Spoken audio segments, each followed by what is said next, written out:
जय माता दी मित्रों, माँ दुर्गा की कृपा हम सभी पर बनी रहे। इसी मंगल कामना के साथ आज की वीडियो की शुरुआत करते हैं। मित्रों, नवरात्रि का प्रथम दिन बहुत ही खास होता है। नवरात्रि के प्रथम दिन कलश की स्थापना की जाती है, जिसमें 33 कोटि देवी देवताओं का आवाहन किया जाता है।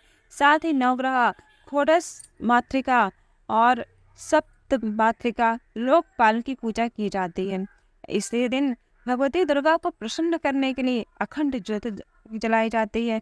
साथ ही जवारे बोल जाते हैं। कई भक्त ऐसे भी होते हैं जो 9 दिन का व्रत तो करते हैं, परंतु वो अखंड ज्योत नहीं जलाते और ना ही जवारे बोते हैं और ना ही कलश की स्थापना करते हैं।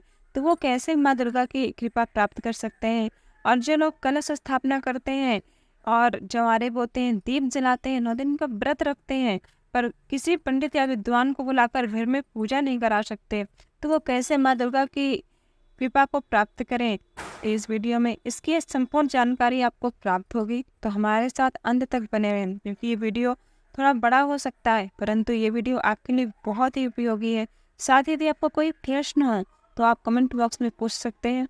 आपका प्रश्नों का उत्तर या तो आपको कमेंट बॉक्स में ये वीडियो द्वारा अवश्य मिल जाएगा, और साथ ही आपके नवरात्रि से संबंधित जो भी प्रश्न है वो उसके उत्तर आज आपको इस वीडियो में प्राप्त होंगे। तो चलिए शुरू करते हैं। मित्रों, इस बार नवरात्रि का जो प्रारंभ है वह 3 अक्टूबर दिन गुरुवार से हो रहा है। इस दिन, जैसे मैंने आपको पहले ही बता दिया है कि नवरात्रि के एक दिन पहले घर में साफ सफाई का विशेष रूप से ध्यान रखिए। यदि आपने हमारा पिछला वीडियो नहीं देखा तो डिस्क्रिप्शन बॉक्स पर लिंक दिया गया है, अवश्य जाकर देखें। नवरात्रि के प्रथम दिन प्रातःकाल उठकर स्नान आदि से निवृत्त हो। यदि आप सौभाग्यवती स्त्री हैं तो लाल रंग के वस्त्र धारण करें। यदि आप पुरुष अथवा कन्या कुमारी हैं तो अपने स्वेच्छानुसार किसी भी शुभ रंग के वस्त्र धारण कर सकते हैं। इसके बाद भगवान सूर्य को जल अर्घ्य समर्पित करें, फिर माँ तुलसी का पूजन करें। फिर आपकी जो घर की मंदिर है वहाँ पर रोजाना की भांति पूजा कर लें। मित्रों, कलश स्थापना करने के लिए कुछ बातों का विशेष रूप से ध्यान रखना चाहिए। जैसे कलश उसी जगह आप स्थापित करें जहाँ कलश हिले डुले नहीं, क्योंकि कई लोगों का मेरे पास प्रश्न आता है कि हमारा कलश तो 2-3 दिन बाद लुढ़क गया, किसी ने गिरा दिया, तो अब हम क्या करें? तो मित्रों, वैसे तो हम जब कलश गिर जाता है तब तो हम कुछ नहीं कर सकते, परंतु हमें कलश स्थापना करने से पहले ही इस बात का विशेष रूप से ध्यान देना चाहिए कि कलश ऐसी जगह स्थापित करें जहाँ कलश हिले नहीं। यदि आपके घर में ऐसी जगह नहीं है या आपके बच्चे छोटे हैं, घर में थोड़ी जगह है, तो आप कलश स्थापित ना करें। बिना कलश स्थापना करे ही आप माँ दुर्गा की पूजा कर सकते हैं। अब आइए जानते हैं कि कलश कैसे स्थापना करना है, षोडश मातृका और नवग्रह की पूजा कैसे करनी है। मित्रों, कलश स्थापन करने के लिए सबसे पहले व्रती को चाहिए कि किसी पवित्र जगह में अष्टदल बनाए। अष्टदल अगर से न बन सके तो आप आटे से स्वास्तिक ही बना दें। फिर उसके ऊपर आटे और हल्दी से स्वास्तिक बनाएं। फिर इसके ऊपर लकड़ी की चौकी रखें। उस चौकी के ऊपर लाल या पीले रंग का वस्त्र बिछाएं। उस वस्त्र के ऊपर यदि आपके पास हो तो माँ दुर्गा की मूर्ति या विग्रह रखो। एक चावल की ढेरी, चावल को आप कलर कर लीजिए लाल रंग से या पीले रंग से, थोड़ा सा हल्दी से या गुलाल से कलर करके चावल का छोटा सा ढेर बना लीजिए और उसके ऊपर माँ दुर्गा का विग्रह स्थापित कर दें। यदि आपके पास माँ दुर्गा का विग्रह न हो तो माँ दुर्गा की फोटो भी आप स्थापित कर सकते हैं। फिर माँ दुर्गा के राइट हैंड में और अपनी लेफ्ट हैंड में कलश की स्थापना होगी। कलश स्थापना करने के लिए आप किसी मिट्टी या किसी धातु के भी लोटा ले सकते हैं, परंतु मित्रों यदि आप मिट्टी का बर्तन लेते हैं तो आपको इस चीज़ का विशेष रूप से ध्यान देना है, क्योंकि मिट्टी का बर्तन पानी अधिक सोखता है। इसलिए मिट्टी के बर्तन को आप एक दिन पहले ही मिट्टी के कलश में जल भर के संपूर्णतः रख दीजिए। 24 घंटे पहले उसमें जल भर दीजिए ताकि वह पानी अच्छी तरह से सोख ले। फिर जो पानी उसमें बचे उसको आप किसी पौधे में डाल दीजिए। फिर उसमें थोड़ा सा जल डालकर उस पात्र को पूर्णतः गंगा जल से भर कर फिर उसमें कलश स्थापित करें। क्योंकि मित्रों, कई लोगों का मेरे पास प्रश्न आता है कि हमने कलश रखा था, उसमें जल ही नहीं बचा, अब हम क्या करें? ऐसी स्थिति में मन में संशय नहीं रखना चाहिए, क्योंकि जो जल मिट्टी का पात्र होता है वो जल अधिक सोखता है और 9 दिन में वो पूरा जल सोख लेता है। कभी कभी पूरा सोख लेता है, कभी कभी थोड़ा बहुत बच जाता है, तो उसमें मन में संशय नहीं करना चाहिए, क्योंकि वो मिट्टी का पात्र है। इसलिए आप किसी भी धातु, तांबा, चांदी या जो भी आपके घर में पीतल हो उसमें भी आप रख सकते हैं। उसके बाद कलश स्थापना करने से पहले जिस जगह आपको कलश रखना है वहाँ भी चावल का छोटा सा ढेर करें और उसके उसके ऊपर ये मिट्टी से भरा हुआ पानी से भरा हुआ पूर्ण पात्र रखें, जल रखें।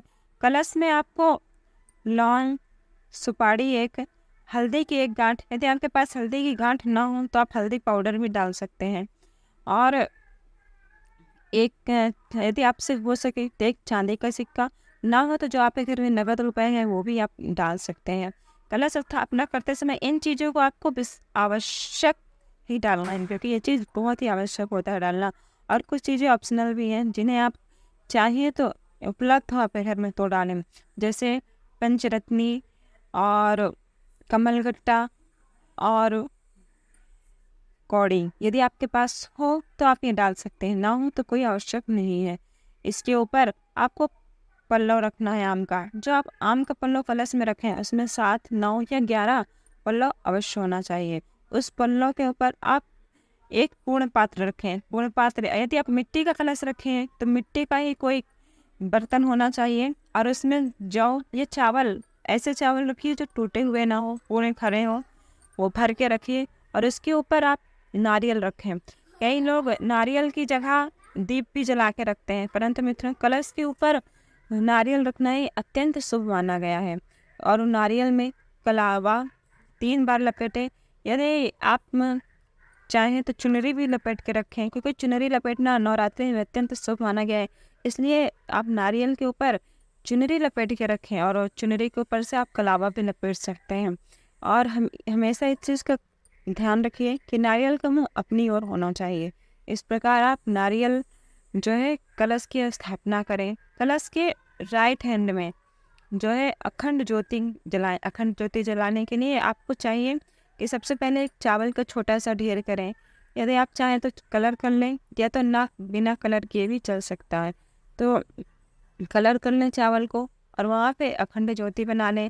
अखंड ज्योति बनाते समय भी 2 बातों का विशेष रूप से ध्यान रखना चाहिए, क्योंकि अखंड ज्योति जब आप बना रहे हैं तो सबसे पहले लंबी बाती कि 2 बातियाँ आप अखंड ज्योति में लगाएं और 2 बाती आप अलग से प्रतिष्ठित बाती के रूप में रखें। क्योंकि जैसे 9 दिनों में जब आपको बाती का वो तोड़ना होता है, ये बाती या अखंड ज्योति में घी कम हो जाता है, तब आप क्या करेंगी? इसके लिए जब आप अखंड ज्योति को सही करें तो जो बगल में बाती रखी रहती है उसको उस अखंड ज्योति से ही एक किसी माचिस की तीली वगैरह से अखंड ज्योति से जला के, पहले जो आपने बाती साइड में रखा है उसे जला लीजिए।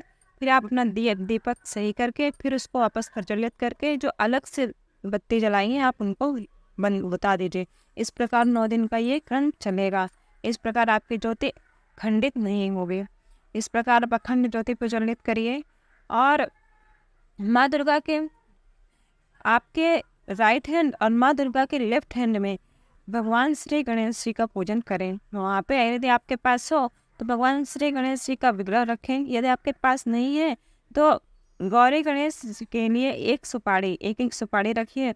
उन सुपारी में जो है कलावा लपेट दीजिए और उन्हें भी चावल की छोटी ढेरी कर लीजिए। माँ गौरी के लिए लाल चावल की ढेरी करिए और भगवान श्री गणेश के लिए पीली चावल की ढेरी करिए। उसके बाद पीली चावल के ऊपर गणेश जी को स्थापित करें और लाल चावल के ऊपर माँ गौरी को। यदि आपके पास विग्रह है तो लाल चावल के ऊपर माँ गौरी को और पीले चावल के ऊपर श्री गणेश जी को स्थापित करें। अब हम सर्वप्रथम पूजा करेंगे, तो इसके लिए सबसे पहले श्री गणेश जी का पूजन और माँ गौरी का पूजन करेंगे, क्योंकि सबसे पहले किसी भी पूजा में गणेश जी का ही पूजन करना चाहिए। गणेश जी को स्नान आदि कराएं। यदि आपसे हो सके तो पंचामृत बना लें, दूध, दही, घी, शहद और शक्कर द्वारा। यदि नहीं हो तो जो भी आपके घर में उपलब्ध है से माँ गौरी और भगवान श्री गणेश का विधिवत पूजन करें और भगवान श्री गणेश से प्रार्थना करें कि ये गणेश जी, आज हम नवरात्रि व्रत शुरू करने जा रहे हैं, इसमें जो भी विघ्न बाधाएं आए आप दूर करो और कृपा करो कि हमारा ये व्रत अच्छे से संपन्न हो जाए। हे माँ गौरी, हे गणेश, आप मेरे घर में निवास करो और हमारे घर में सुख, शांति एवं वैभव का वास करो। इस प्रकार प्रार्थना करके फिर आपको अब नवग्रह का पूजन करना है। नवग्रह के लिए यदि आप चाहें तो किसी भी पटे में नवग्रह बना लीजिए। नवग्रह बनाने के लिए चावल की 7 आप छोटी छोटी ढेरियाँ चावल की करिए, और शनि के लिए काले तिल का, और राहु के लिए काले तिल का, ये 2 ढेरियाँ काले तिल का करिए। और बाकी 7 ढेरियाँ आप जो है चावल की करिए। उसमें जो है पूजा करिए नवग्रह की। यदि आपके पास नवग्रह के चित्र हैं तो आप इनका भी पूजन कर सकते हैं। यदि आप चावल की ढेरी नहीं बनाना चाहते हैं, नहीं आपके पास चित्र हैं, तो आप किसी भी प्लेट अथवा थाली में न टीका लगा दीजिए और उन्हें ही नवग्रह मान के पूजा कर सकते हैं। इस प्रकार आप नवग्रह का पूजन करिए। फिर आप षोडश मातृका की स्थापना करें। आइए जानते हैं कि षोडश मातृका की स्थापना कैसे करना है। पहले आप एक पटा लीजिए। पटे में लाल रंग के चावल करिए और उसमें 16 जगह षोडश मातृका की स्थापना करिए। और उसमें उस एक जगह प्रमुख थोड़ा सा बड़ा करिए तो वो प्रमुख देवी रहेंगी, बाकी उनकी सहचरी और सखी रहेंगी।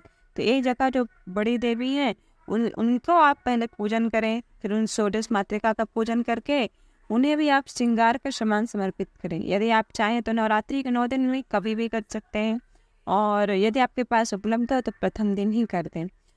अब आइए कलश का पूजन करते हैं। कलश का पूजन करने के लिए सबसे पहले वरुण देवता का आवाहन करना है। वरुण देवता का ध्यान करते हुए कहिए कि हे वरुण देवता, आइए आप हमारे कलश में निवास करिए, क्योंकि हमारा जो ये कलश है वो माँ दुर्गा के निमित्त है। आइए अब हमारे इस कलश में निवास करके इसे शुभांकित करिए। इस प्रकार पहले वरुण देवता का वाहन पूजन करके फिर उस कलश में 33 कोटि देवी देवता का आवाहन करिए और सबको निमंत्रण दीजिए, हे प्रभु आइए इस कलश में स्थापना करिए। इस प्रकार सब 33 कोटि देवी देवता का ध्यान करके अब आप माँ दुर्गा का ध्यान करेंगे।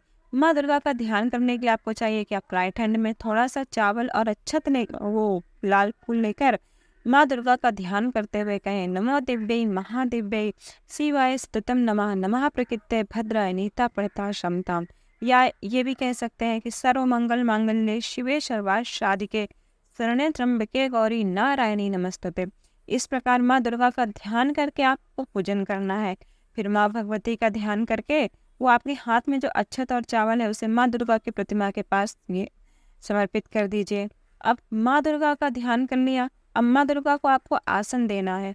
तो माँ दुर्गा को आसन देने के लिए अब अपने हाथ में आप फिर से चावल और अक्षत उठाइए और अब माँ दुर्गा को कहिए, हे माँ आइए आप हमारे हृदय कमल में विराजमान हो जाइए। और आपके लिए वो हृदय कमल को तो आसन देना ही है मित्रों, पर जो हाथ में अक्षत और चावल लिया है वो माँ की मूर्ति के पास समर्पित करिए, ताकि माँ दुर्गा वहाँ भी विराजमान हो। माँ दुर्गा को से लेकिन प्रार्थना करते वक्त ये कहना ना भूले कि ये माँ दुर्गा आप हमारे हृदय कमल रूपी आसन पर विराजमान हैं और हमारे हृदय के सारे अंधकार को मिटा दें। इस प्रकार माँ दुर्गा को आसन दीजिए। अब माँ दुर्गा को यदि माँ दुर्गा की आपके पास छोटी सी मूर्ति है, जो पीतल की चांदी की मूर्ति है, तब तो आप उनको स्नान कराइए पंचामृत से। यदि आपके पास फोटो है तो फिर आप स्नान का भाव लाते हुए माँ दुर्गा को कलश में या थोड़ा थोड़ा छिड़काव कर दीजिए।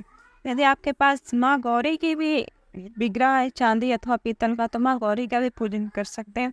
यदि माँ दुर्गा गौरी का भी मतलब विग्रह नहीं है तो आप मानसिक रूप से माँ दुर्गा को पंचामृत से स्नान कराएं, गंगा जल से स्नान कराएं, शहद से और सुगंधित द्रव्य से इत्यादि से स्नान कराएं। फिर शुद्ध जल से स्नान कराने के बाद माँ को हल्दी का टीका लगाएं, सिंदूर लगाएं, लाल रंग के फूल चढ़ाएं, धूप दीप करें। और जो भक्त 9 दिन दिया नहीं जलाते उन्हें भी पूजा करते वक्त सर्वप्रथम दीप जला के रख लेना है, ताकि 1 घंटे या आधे घंटे जब तक आप पूजन करें तक दीप जलता रहे। फिर माँ दुर्गा का आरती करें और माँ दुर्गा को पहले दिन किसी भी सफ़ेद रंग की मिठाई का भोग अवश्य लगाना है। यदि आप समर्थवान हैं तो 5 प्रकार की मिठाई, 5 प्रकार के फल का भोग लगाएं, नहीं तो कम से कम 1 प्रकार की मिठाई, ना हो सके तो बतासे या चीनी का भी भोग लगा सकते हैं।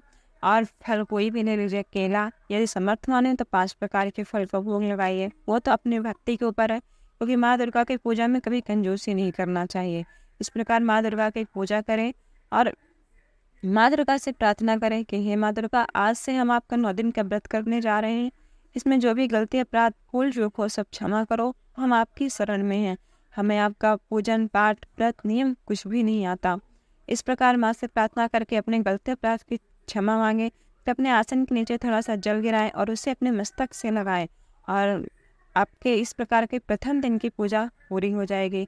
आपको ऐसे ही हर दिन की पूजा विधि का वीडियो आपको हमारे चैनल पर प्राप्त होता रहेगा। तो इसके लिए आप हमारे चैनल के साथ जुड़े रहें ताकि आपको समय समय पर संपूर्ण जानकारी मिलती रहे। यदि आज की ये जानकारी आपके लिए उपयोगी रही हो तो लाइक शेयर अवश्य करिए और ऐसी जानकारियों के लिए हमारे चैनल के साथ बने रहिए। मिलते हैं अगले वीडियो में, तब तक के लिए जय माता दी।